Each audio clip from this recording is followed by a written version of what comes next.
Hey y'all, welcome. I'm Christine. This is Crafty Southern Home.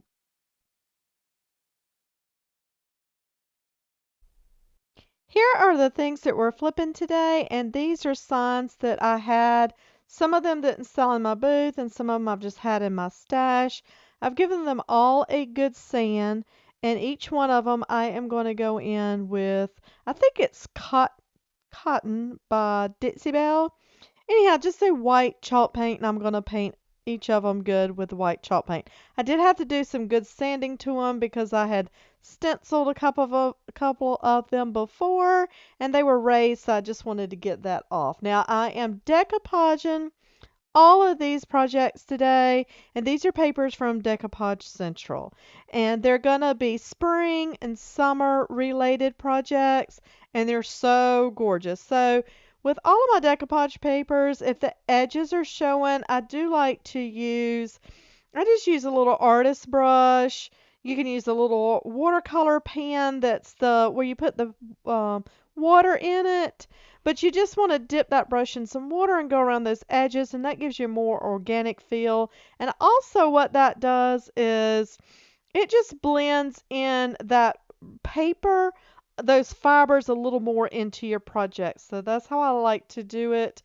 And I'm just using Dixie Belle. This is a top coat that I'm using as my decoupage medium. Use whatever you like, whatever you're used to.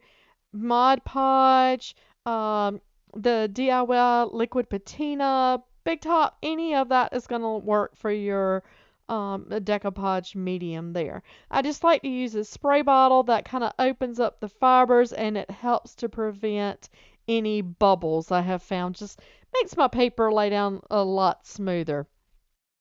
Now, I'm also featuring in each of my projects. This is a new, I think that's their Cottage Colors line from Dixie Belle, and this is the olive wood, I believe it is. This is gorgeous, and it matches all of these papers that I'm using. So you're going to see this color on each of the projects. I'm just coming around on each of the sides, and I'm going to paint it that color.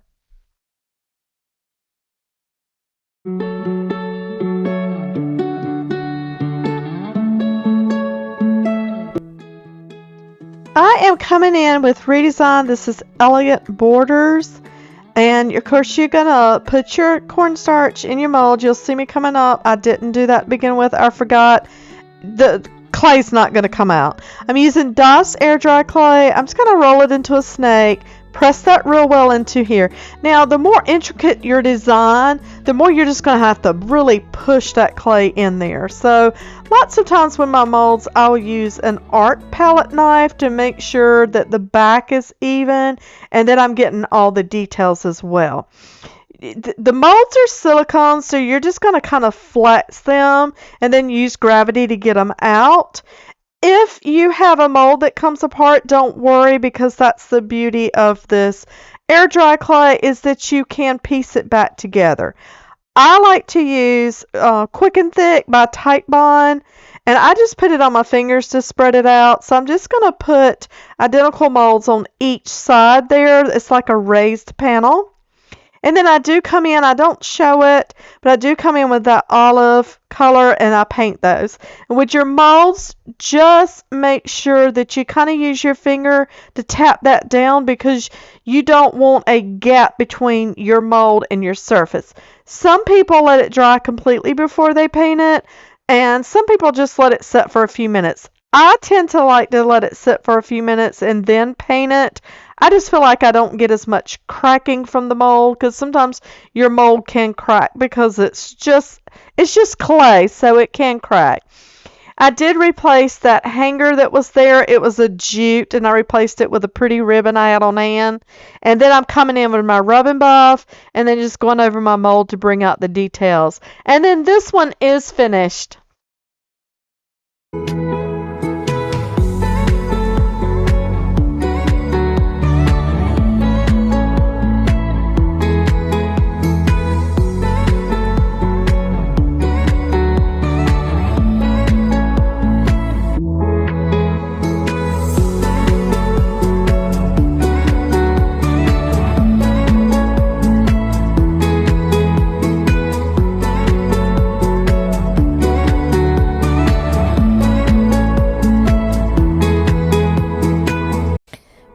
Project number 2. This was a Goodwill find, but it was originally had a tag on it still from Hobby Lobby, and I think it was $13.99. I either paid $1.99 or $2.99 for it, and it's this little easel stand to it, and I left that as is. I thought it would be cute. I'm gonna put these in my booth, so I thought if someone wanted the option to hang it, it does have a hanger, or it has the little easel so they can just stand it. Again, I'm just coming in with that Dixie Belle in white. Now, the reason you want to do white behind your decoupage papers is to really make your colors pop. So the lighter the background, the more your colors are going to be vibrant and showy. If you do a dark background, it will look pretty, but just know that it's going to have that dark and moody effect to it. So that's the only thing. And these are on the more lighter colors, especially this paper with these pretty pinks and light blues. So I definitely want that white background there. Yeah, I took the time with my brush to go around the edges and get that torn look, and I didn't need to because you could see it covered the whole project. So I'm just going to lay my decoupage medium down and get this set on there.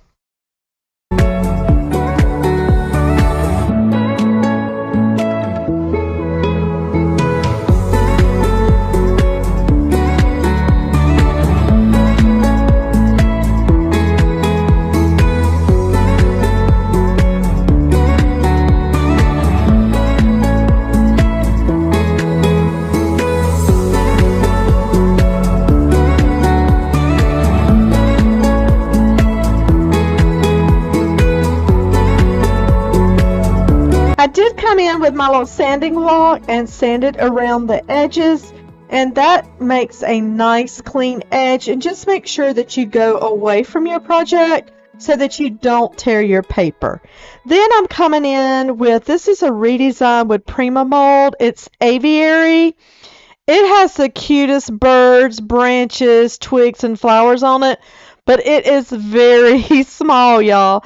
So I've done a couple of molds with the air dry clay with it, but I found that this resin does work better, but I'm going to use it. Did y'all see me there? I forgot to put my cornstarch, so I had to start over. So you're just going to dust your mold good with your cornstarch and then lay your air dry clay out. And I did have to use my art palette knife because, again, this is a very small mold, and I wanted to make sure that I pressed the air dry clay good in there.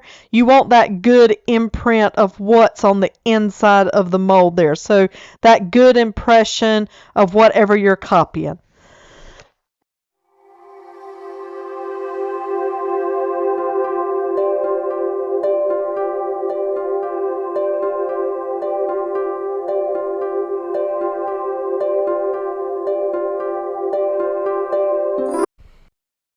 And because these molds are silicone, they are very flexible, so you just want to flex it. Now, it's hard when they're small like this, and you may have some that doesn't come out in one piece. Actually, I did have a stemmer and a little flower that didn't, but it's fine because you can piece those back together. What you want to do is just take and put them together good and just stamp them down with your fingers, and you'll never know that you pieced it. Again, my Tight Bond Quick and Thick is my go-to to put my molds on my projects. And then I'm just lining them up as I want them on there. And then we're going to come back in a minute and we're going to paint those.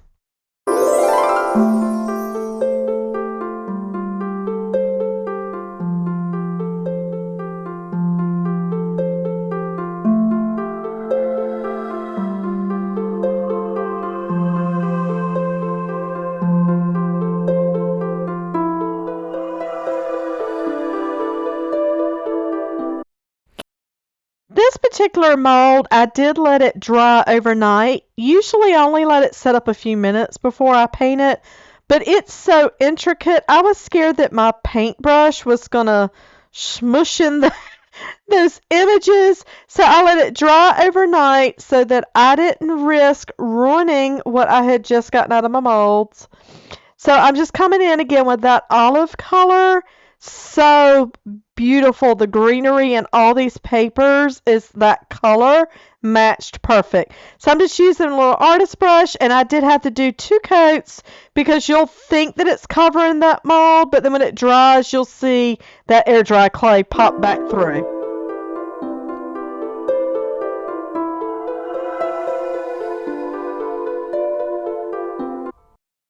Now that my paint is dry, I'm coming in with the maple gel stain.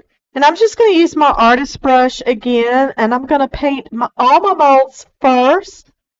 And then I did come in with a wet wipe that wiped back too much. So I'm just using a paper towel. You can use a shop towel. You could use a microfiber cloth, whatever, just to wipe that excess back. But to push that stain down into my projects to get some good aged effect there.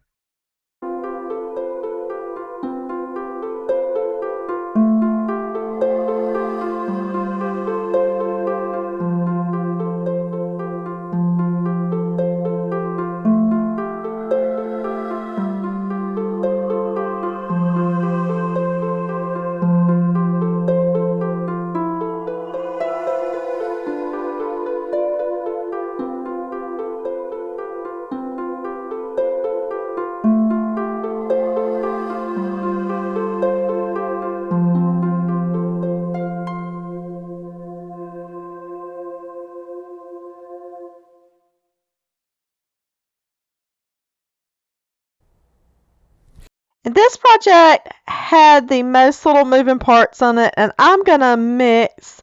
I'm going to do decoupage, I'm going to do molds, and I'm going to do a stencil.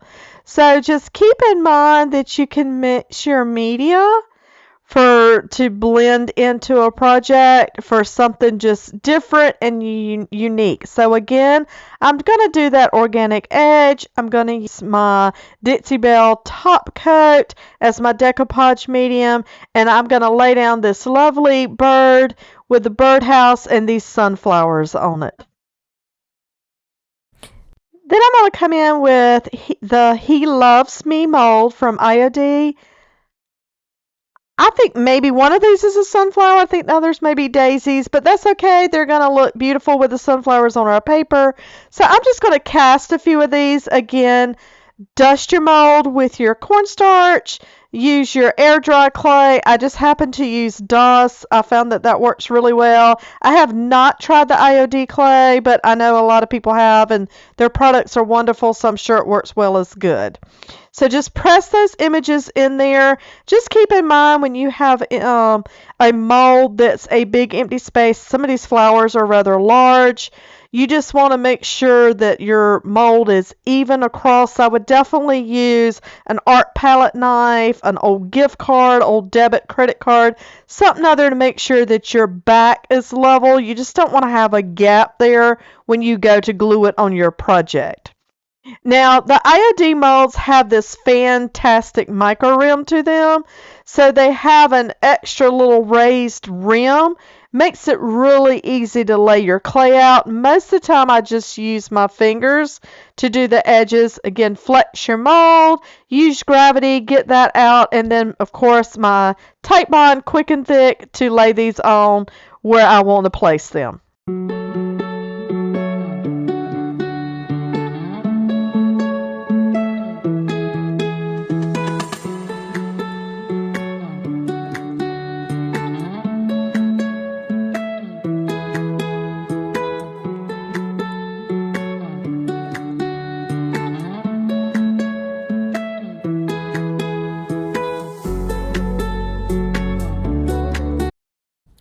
While my molds are drying good, I am going to come in with a stencil, and I'm just using the Welcome. I just like the font on this one, so I'm just going to center it, eyeballing it.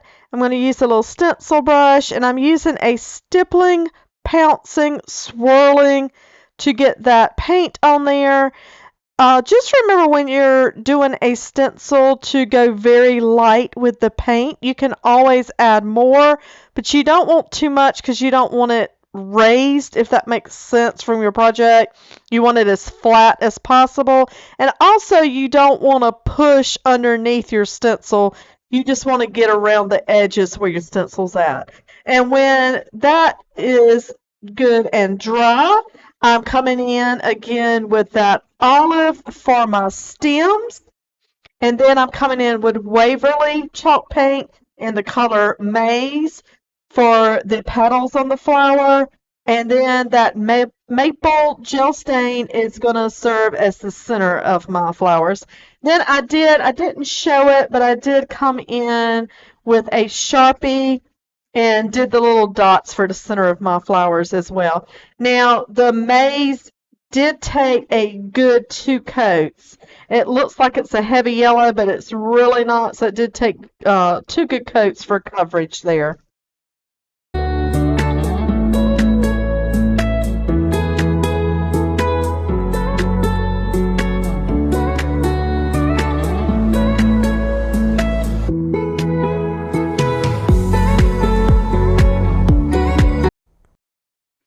I'm going to take my Best Dang Wax in white from Dixie Belle, and I'm going to cover all my molds, let that sit for just a minute, and then I'm going to take my paper towel, wipe it back.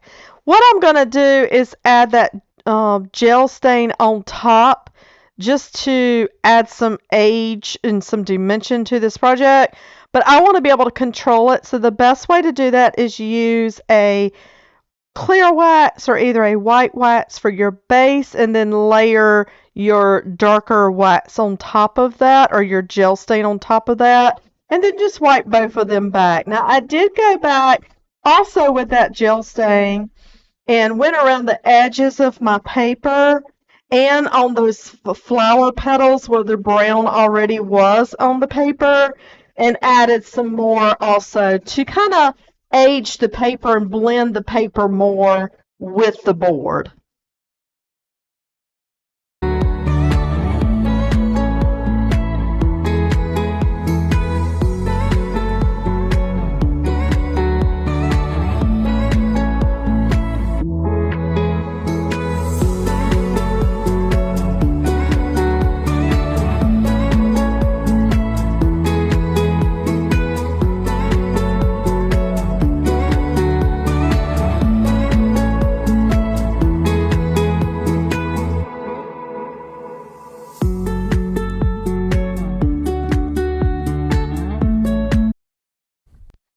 I hope you guys have enjoyed this week's projects. I love crafting. I'm not a professional. I'm not going to claim to be one. A lot of these products, they're all new to me. Of course, a lot of them are new to the market, so we're all kind of learning, right? Um, I appreciate all the grace. I appreciate all the views. You guys, when you comment or send me some likes, I love that. I want to communicate with you guys. I've been doing YouTube now for a little over 2 years. It's just a little frustrating trying to figure out the algorithm, how to get noticed. I'm trying real hard, you guys. I just want to be a part of this whole social media thing because I want to share what I love to do and I want some feedback from you guys. So if you've enjoyed anything in this video today and you guys are new to my channel, please subscribe and send me some comments. Let me know which project was your favorite. I hope you guys have a wonderful week. Thank you guys again so much. Y'all are awesome.